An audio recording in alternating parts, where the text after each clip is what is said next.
Today is Good Friday. This evening at 7 o'clock, we'll post our virtual Tenebrae video, so join us then as well. Jesus was crucified on a Friday in Passover. Passover began Wednesday this year, so this is one of those special Holy Weeks that coincides with Passover as it did in the first century. On several occasions, Jesus told his disciples of his coming death and resurrection. Matthew records 3 times, including chapter 17, where Jesus said, "The Son of Man is going to be betrayed into the hands of men. They will kill him, and on the 3rd day, he will be raised to life." And his disciples were filled with grief. And so even though he told them and he prophesied of his death and resurrection, they didn't always get it. They didn't always understand. We were planning to give a live presentation of the play The Day Between with a cast from the Still Small Theater Troupe from Gordon College at our church this evening, but obviously we're not going to be able to do that. The cast did, though, rewrite the script and adapted it to social distancing guidelines by recording each actor remotely and separately. So it's modified, but it still tells the story of what might have been on Saturday. The Bible is silent on how people reacted after Jesus' crucifixion until Mary Magdalene, Mary the mother of James, and Salome came to anoint Jesus' body and found the grave to be empty. The Day Between is one author's imagination of what might have been. It presents the apostles as confused, disappointed, and even angry at the death of their friend, their teacher, their Messiah. But the play ends with hope as Mary Magdalene finds the tomb is indeed empty. The play begins with Jesus talking with the apostles at the Last Supper, and then transitions to the Sabbath, Saturday, the day between his death and resurrection. This Easter, we have a choice to make. We can be discouraged, disappointed, even angry, or we can rejoice in the fact that we have a God who so loved the world that he gave his only Son, that whoever believes in him might not perish, but have eternal life. The choice is yours. The choice is ours. We can believe or we can be bitter. Remember, there is no Easter Sunday unless there is a Good Friday. Greater love has no one than this, that he lay down his life for his friends. Romans tells us that God demonstrated his own love for us in this: while we were still sinners, Christ died for us.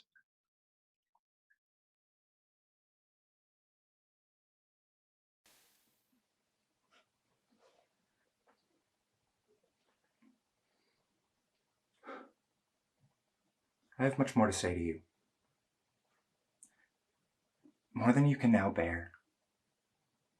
But when he, the Spirit of truth, comes, he will guide you into all truth.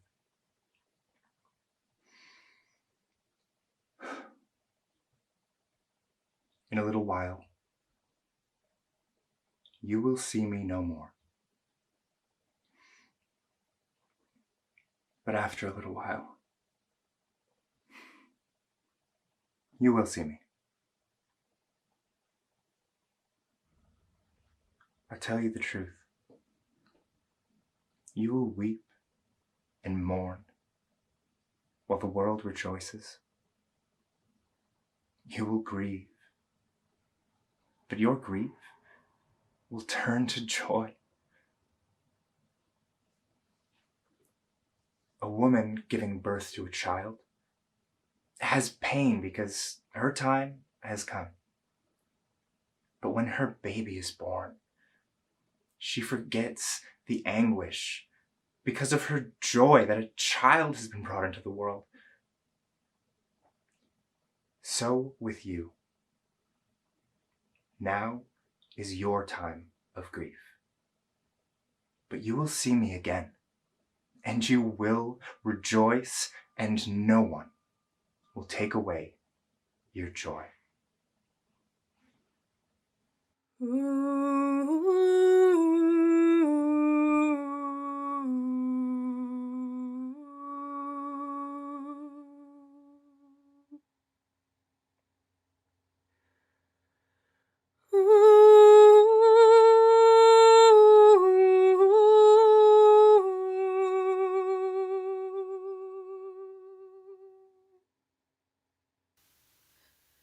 man in the temple. I can't even remember his name. I had no idea what he could mean. A sword will pierce your own heart too. And now I find it to be the same sword that my son himself talked about. I'm not bringing peace, but a sword. Father against son, mother-in-law against daughter-in-law. I didn't understand him either, but now it's all come true. My family's divided, right down the middle, right through my heart. My children hate me for not admitting that he was crazy. And half of me loves him and can't accept that. And half of me loves them and has to wonder if they're right. It's awful. He loved to the end. I'm sure of it. Even though we ran away. I'm sure of it because he asked me to take care of his mom. He was thinking of her to the end, and he couldn't have given me a greater honor. I will love her as a son forever, out of love for him. But knowing he forgave us makes it hurt more. It takes away the guilt, so that there's no other emotions, no distractions, nothing left but this stabbing sorrow.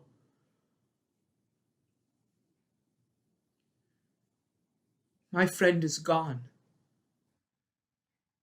I can't get over the fact that I failed him. And I didn't just fail him, I failed him as the last thing I did. And what really kills me is that he knew. It would be awful enough if the last thing you ever did for your best friend was fail them, if they didn't know. But I've got to live with the fact that I basically slapped him in the face. That the last thing my friend knew before he died was that I told everyone he meant nothing to me. Sometimes it hurts so bad, I feel like I can't breathe. I feel like I'm being stabbed in the gut. I feel like I'm screaming inside. I'm sweating. I'm rigid. I can't think of anything else. It's agony, is what it is. Not that I have any right to call it that after what he went through. What do we do now? I've never been so scared. How long can we hide? Will they kill us? Is there any way we can get out of it? Is there anyone we can trust? Someone we can go to for help? Or are we on our own now? I think that's what scares me more than anything. The thought that we might be alone. Does God not see? Or does he not care? Or is he there at all anymore? I don't know which is worse. We're going to anoint his body tomorrow. The other Mary, me, Salome. It's the least we could do. Part of me wishes we could go now. But another part of me is glad it's the Sabbath. I can hardly bear the thought of saying my last.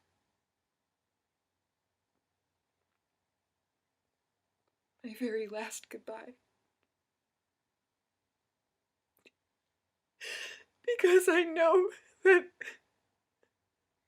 pouring those perfumes out on him is going to feel like pouring my heart out on him. Not that I mind the expense, it's just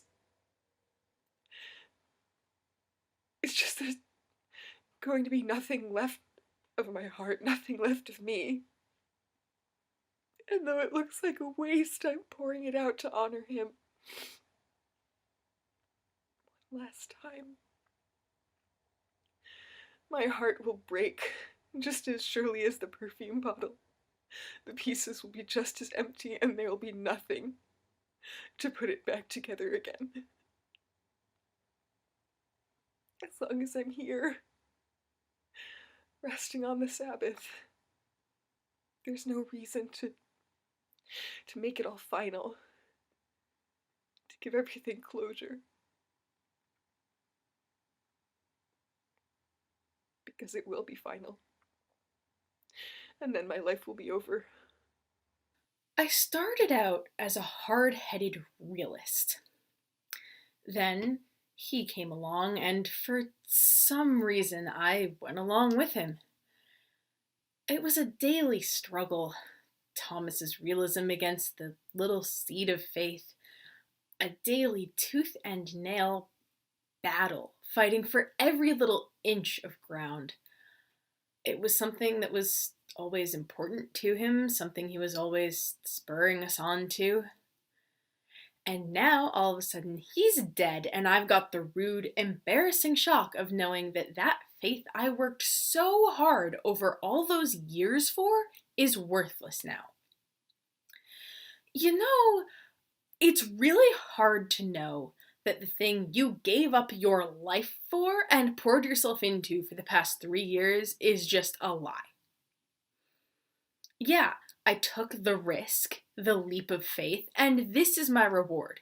I get the logical, ordered world I so often wanted, and it's the biggest slap in the face I've ever gotten. We both knew the stigma of being crazy. He understood what it's like when people look at you like that, treat you like that, avoid you like that. Of course, he was never actually crazy. He did what no one else could. No one else could even look me in the eye, really, and he came and not only understood my problem, but fixed it. He took out all my demons and left just me for the first time. No one else had ever done that. No one else ever could.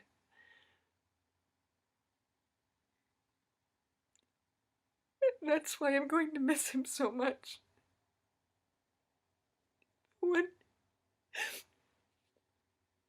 The one who set me free. The one who gave me hope. The one who gave me my life back is gone.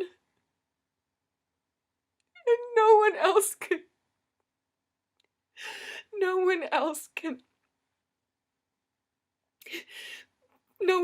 ever be like him. All I ever did was fail him. Arguing about stupid stuff.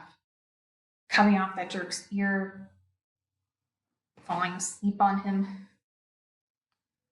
I keep seeing him in the garden. Seeing him get arrested.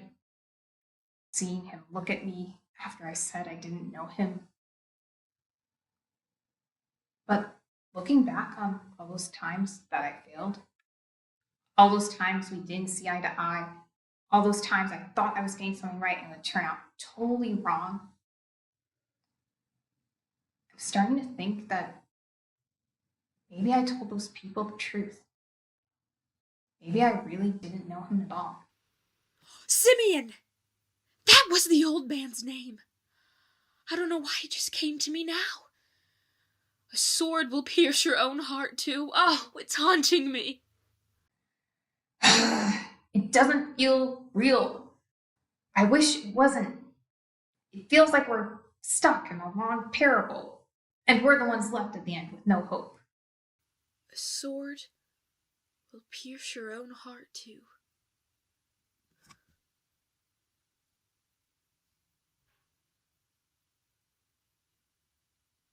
I don't know what to think. Maybe he was just crazy. He couldn't have been evil. But the sword is even dividing my mind. I don't know what to think. I want to believe him, but I don't know if I can. And it's tearing me in two. I was his friend. I was supposed to be his friend. And I blew it. We all blew it, but I should have known better. I'm the one who said I'd never abandon him. Our lives are all we've got left. God has abandoned us. We have no money. Our countrymen have turned against us. What do we do? How do we protect our lives? How do we protect ourselves? I will not be duped again. I never wanted to be vulnerable, but then I gave up that protection for him, and now it turns out I believed for nothing. I made a fool of myself. I went out on a limb, and it snapped off. Well, I won't be making that mistake again. I will not be hurt again. We may have betrayed him, but it feels like he's betrayed us. And I don't want to believe in a God who would do that. I won't believe again. I can't believe again. I've lost the strength to even try anymore. And if that's the way he's going to be, I don't want to try anymore. And in spite of all the doubt, the fear, and the fighting, he was still my son. Strip away all the turmoil and you have a mother's heart ripped out, grieving for her son. So now here we are, hiding from the authorities, and most of the people in the city for that matter. What are we supposed to do now? Here we are with no careers, no family, and no leader. Hiding for our lives, God's nowhere to be found, faith hasn't come through, and nothing's left but the usual day-to-day world. So what are we supposed to do? Just return to normal life? No, Simeon. It wasn't a sword that pierced my heart. It was a spear. 3 nails and a spear. What do you do when your hope has died? Where do you turn when God is gone? Faith has failed. Life is over. God is dead.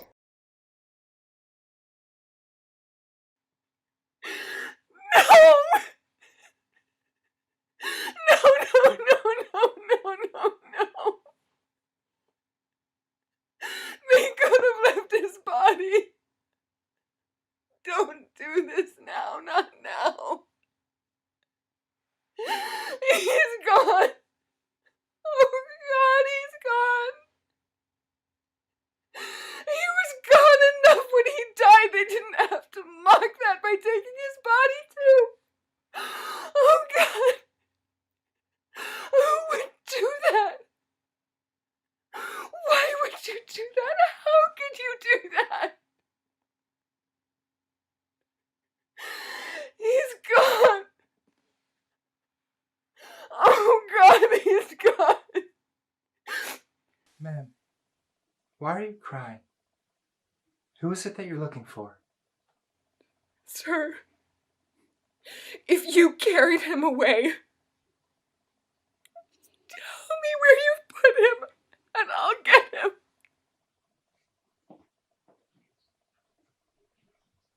Mary.